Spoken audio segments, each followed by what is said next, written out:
Good morning बच्चों। आज मैं पाठ की पुनरावृत्ति समास को लेकर के कर रहा हूँ। समास वैसे तो मैंने पहले भी पढ़ा दिया था, लेकिन रिवीजन के रूप में मैं पुनः पढ़ाने जा रहा हूँ। समास दो या दो से अधिक पदों के मेल को समास कहते हैं।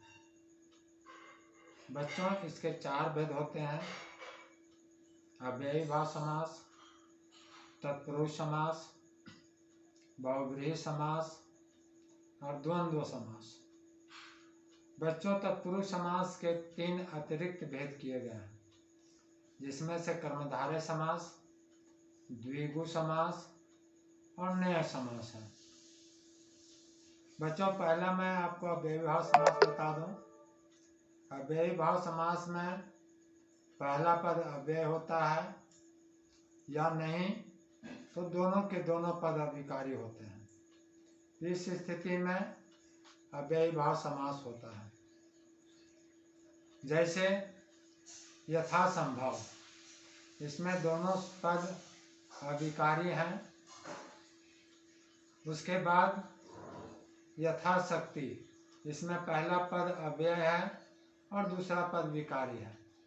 इन दोनों बातों का मैंने दो उदाहरण दे दिया। अब इस प्रकार ये अव्ययीभाव समास हुआ। दूसरा है तत्पुरुष समास।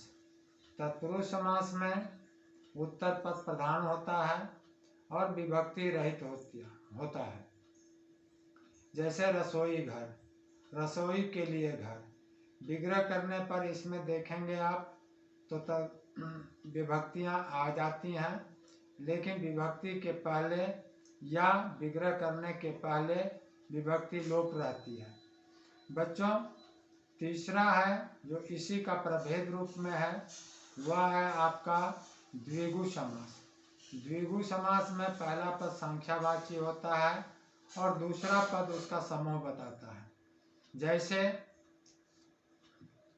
चौराहा, चार राहों का समूह। पंचवटी, पांच वटों का समूह। बच्चों, ये हुआ द्विगु समास।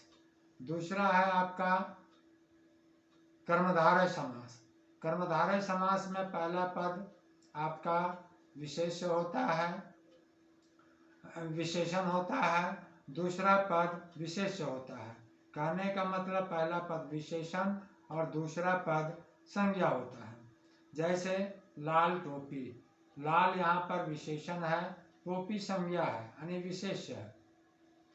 तो इस प्रकार से ये कर्मधारय समास होता है। अगला जो प्रभेद है वह न्याय समास। न्याय समास में हम देखते हैं कि समस्त पद भी नकारात्मक अर्थ देते हैं। नकारात्मक का मतलब नेगेटिव आंसर देते हैं और विग्रह के बाद में भी नेगेटिव आंसर होता है। जैसे अनीति, ये पॉजिटिव शब्द नहीं है, ये सकारात्मक शब्द नहीं है, नकारात्मक शब्द है। अब इसको हम विग्रह करेंगे तो अ को हम न में बदल देंगे, यानी अनीति को न नीति कर करके लिखेंगे। लेकिन ध्यान रहे कि न हमेशा अलग करके लिखेंगे। तो इस स्थितियों में, इन परिस्थितियों में यह नया समास हुआ। उसके बाद बच्चों उसके बाद में द्वंद्व समास। द्वंद्व समास में दोनों पद प्रधान होते हैं। जैसे माता पिता, भाई बहन। विग्रह करेंगे तो माता और पिता, भाई और बहन। इसके बाद अंतिम में है बहुव्रीहि समास।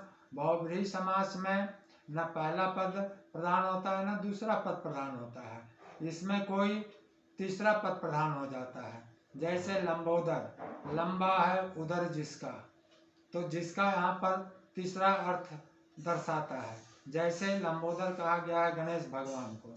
चतुर्भुज, चार हैं भुजाएं जिसकी। जिसकी किसके लिए प्रयुक्त हुआ है तो भगवान विष्णु के लिए, क्योंकि उन्हीं की चार भुजाएं थी।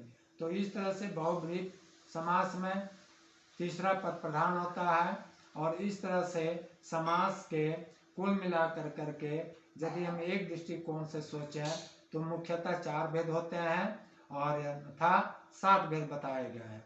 लेकिन यदि परीक्षा में आए कि इसके कितने भेद होते हैं तो मुख्य रूप से आप 4 भेद ही लिखेंगे। तो बच्चों, समास का इस तरह से पाठ की पुनरावृत्ति मैंने की, इसे ध्यान से सुनेंगे और जो प्रश्न दिए जा रहे हैं उसका उत्तर लिखेंगे। आगामी कक्षा में मैं फिर मिलूंगा, तब तक के लिए धन्यवाद।